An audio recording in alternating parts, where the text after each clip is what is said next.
So hello everyone, अगर आप civil service की तैयारी कर रहे हैं, इट्स वेरी इंपॉर्टेंट कि आप न्यूज़पेपर को बहुत अच्छे तरीके से कवर करें। इस सेशन का डिटेल डिस्कशन आप मेरे सेशन में देख सकते हैं, जो कि मॉर्निंग में होता है। लिंक आपका डिस्क्रिप्शन बॉक्स में है। पहला टॉपिक आज का है, जो कि 24 ऑफ सितंबर है। Tamil Nadu coastal restoration mission TN शोर के बारे में है। तो इसमें वर्ल्ड बैंक की मदद से काफ़ी सारे स्टेप्स लिए जा रहे हैं, जिससे कि जो कोस्टल रीजन है उसका रिस्टोरेशन किया जा सके, और कई सारी जो एंडेंजर्ड स्पीसीज है, टर्टल, डुगोंग, उनको प्रोटेक्ट किया जा सके। दूसरा एक महत्वपूर्ण टॉपिक है, जिसमें इंडिया का पहला आपका ओवरसीज डिफेंस प्लांट बनाया जा रहा है इंडियन कंपनी के द्वारा, बैराचिड मोरक्को के अंदर। तो ये एक महत्वपूर्ण पार्ट है, क्योंकि पहला स्टेप हम ले रहे हैं, जिसके माध्यम से हम अपने डिफेंस को आगे बढ़ा सकें, डिफेंस टेक्नोलॉजी को, या जो आप कह सकते हैं कि चीज़ों को बढ़ाया जा सके।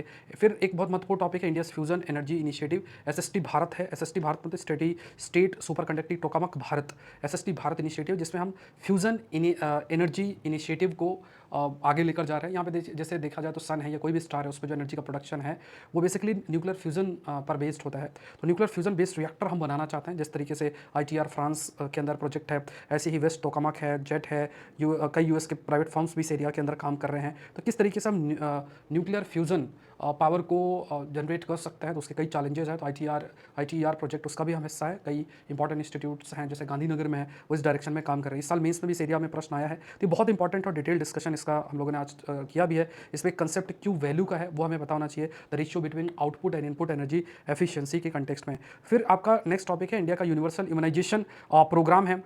ये एक महत्वपूर्ण पार्ट बनता है इम्यूनाइजेशन प्रोग्राम कंटेक्स्ट में। कई सारे इसमें जो वैक्सीन्स हैं, चाहे मिसल्स रुबेला कैंपेन है, या इरेडिकेशन है, उस पोलियो फ्री है इनिशिएटिव है। इसके अलावा दूसरे जो इनिशिएटिव्स, मिशन इंद्रधनुष, इंटेंसिफाइड मिशन इंद्रधनुष, ऐसे जो स्टेप्स हैं, तो उनके माध्यम से हमने वैक्सीनेशन के जो स्टेप्स लिए हैं और कई बीमारियों को इरेडिकेट किया है, और विश्व में भी एक महत्वपूर्ण रोल प्ले किया वैक्सीन मैत्री इनिशिएटिव जैसे स्टेप्स के माध्यम से। फिर यूएस टाइप का इम्पैक्ट इंडिया के डायमंड और ज्वेलरी इंडस्ट्री पर क्या पड़ता है, ये एक टॉपिक आया है। इससे कहीं ना कहीं लगभग 1.7 लाख वर्कर्स का जॉब लॉस होगा, क्योंकि 30% के आसपास है, जो कि आप कह सकते हैं कि इंडिया का जेम्स और ज्वेलरी एक्सपोर्ट यूएस में है। तो अगर इतना टैक्स लगेगा, तो जो हमारी इंडस्ट्री है that will also be affected, production है that will also be affected. तो ये कुछ पॉइंट्स इसमें हाईलाइट किए गए हैं। यूएस का 1 लाख जो H1B वीज़ा फी है, वो ह्यूज इंपैक्ट डालेगा इंडियंस पे, तो डालेगा, यूएस भी इससे अफेक्ट होगा, क्योंकि यूएस को भी आसानी से हाई स्किल्ड वर्कर्स मिल रहे थे। जो उनकी छोटी इंडस्ट्रीज़ हैं, बड़ी कंपनीज तो चलो मैनेज कर सकती हैं, जो छोटी कंपनीज है वो भी H1B वीज़ा के माध्यम से काफ़ी हाई स्किल्ड लेबर इंडियंस को जो है, या दूसरे उन एरिया के लोगों को बुला के और अपना काम, जो भी टेक काम है, उसको